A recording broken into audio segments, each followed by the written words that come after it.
How's it going, everybody? It's Pride here, and welcome back to another Dead by Daylight video. So today we are going to be going over two things. One of them that you probably already know about, and it's a quicker one that you see here on the screen. The second one literally just dropped a couple of minutes ago, and I thought I would make a video on it, especially because it pertains to myself, and I'm sure a lot of you guys that follow the channel. Obviously, this game is not my main game that I play on the channel, but I enjoy it very much and have been uploading it pretty consistently now for a couple months. So the first one that's going to be very quick is the look at the new killer that's going to be coming out here this month. As you can see in this tweet, they basically said, in a time of darkness, some look for a light to follow. It might be Cookie the dog or a Grand Weasel, but nothing can save them, not even faith. And then they give out a nice little date of when we can watch some exclusive info on the next chapter of Dead by Daylight. So let's go ahead and look at basically what is going to be the hand of the killer. Now, I have no idea what the hell this is.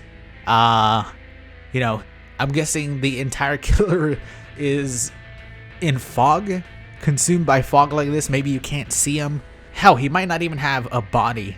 It might just be literally the Nimbus cloud with a hand. And that's really all they show. They pretty much just show this little lantern that has smoke coming out of it.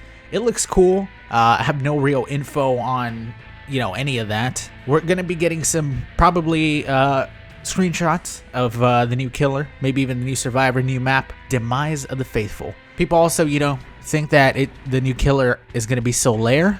So there's that, it's a Souls-like now. And there's a lot of moth memes that you'll see in this comment. This was when it was first teased, and that was a couple days ago. So on to the second one that just released, some optimization roadmaps for the next couple chapters. Basically what they're going to be striving for, especially with the upcoming release of the Switch version, which I've said before, man, I have no idea how that's going to run. The way the game runs currently, especially on consoles, it's even kind of bad on PC from what people have told me. I've only played it a little bit on PC, especially since I can't find games at all. But on console, it is not a consistent 30 frames per second at all. It's like a solid 24 frames per second. It gets a lot worse sometimes. So they pretty much said in this optimization status update that we're possibly going to be getting 60 frames per second on PS4, Xbox One, and minimum spec PCs down the road. This is not going to be happening for at least a while. At least not till after chapter 10. Around chapter 11, in a couple of months. I think they said every 3 months, new chapter. So that is when we're going to be seeing the CPU, GPU, and contextual optimizations that are going to improve the frame rate for, Xbox One, minimum spec PCs, and PS4, obviously. As you can see here, it says that it is a necessity to move forward with the optimization process, so you basically need that if they're going to be getting their spec frame per second for, Chapter 11's release, and probably the Switch's release as well. So this is also most likely something we're seeing to have that Switch version be playable, because the way the game is now, man, like, even on console, now imagine a console with half the power of a PS4 Pro, and on PS4 Pro my game runs at a solid 24 frames per second. Now, will we all be getting a consistent 60 frames per second in a couple months? Probably not. But what that means is that maybe at least we get what we're supposed to get now, which is a solid consistent 30 frames per second. That's at least what I'm hoping for. Along with that, they also talk about moving on to dedicated servers later on in the year. And they're hoping to have that, as you can see here, by the end of 2019 to kind of migrate everybody onto those dedicated servers. Now, this is good and this is bad. We could say the same thing about everything here, because typically whenever they do something that's big like this, because jumping from 30 to 60 and improving all these stuff, there is a good chance that a lot of stuff is going to be broken in the game. They seem to almost always do that. Hopefully it isn't anything that's going to be too bad, because at this point, with a lot of the things that are broken in the game, people seem to be getting really bored of it. with the way the game is now, it seems to be the same thing over and over. I haven't really been playing it much myself for very long, so I'm still not, really fatigued on the game. I still feel like it's a fresh game for me. It's definitely something that's a lot more chill than my regular old Dark Souls. But I can definitely see where people might be extremely bored of the game doing, if you're a main survivor, doing the same thing over and over. If you're a killer main, just, getting gen rushed or killing all the survivors, there has to be something new, which, there have been rumors that they are going to be working on different stuff, maybe even different endgame stuff that you're going to see for Survivor, maybe different objectives. I definitely do think that they need to spice things up a bit.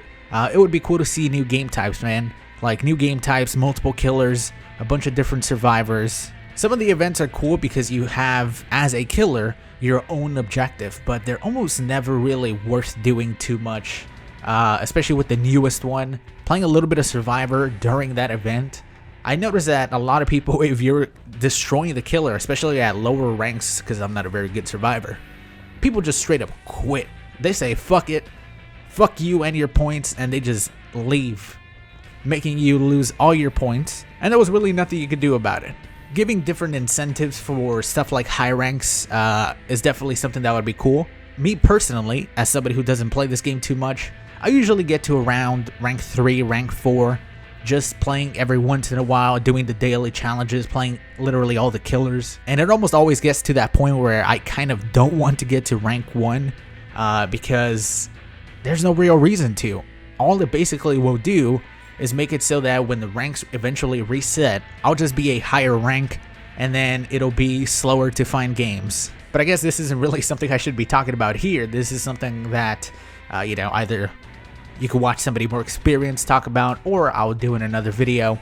But I really wanted to show you guys their roadmap in case you don't have Twitter or don't follow their Reddit or anything like that, and if you do play the game, so you could be informed. If you want to go more in depth and see exactly when some of these things are going to happen, you can check it out yourself. I'll link this entire thing in the description so you could read it all. But it's a good sign, man. The 60 frames per second, or at least hope for 60 frames per second, it's a good thing. The game, the way it is right now on console, I'm a pretty much primarily a PS4 player. The frames per second on that game is tough, dude. It can get real bad sometimes, but hopefully in the next couple of months, we will be seeing something that is much improved and much needed. And I'm sure a lot of you guys who play on console are very happy the same way I was when I saw this. Even looking at the people's replies, people are very happy about the 60 FPS, and, people are also worried about what I said, which was hopefully they do not mess something up that is going to be even worse and make the game worse than it is currently. Either way, everybody, I thought I would let you guys know, and I'm pumped, man. I'm definitely excited. Let me know what you guys think. Are you guys happy that this is happening? Are you scared that it's going to fuck the game up even worse? Leave it in the comment section down below. Thank you guys for watching, and I'll talk to you all later. Peace, everybody.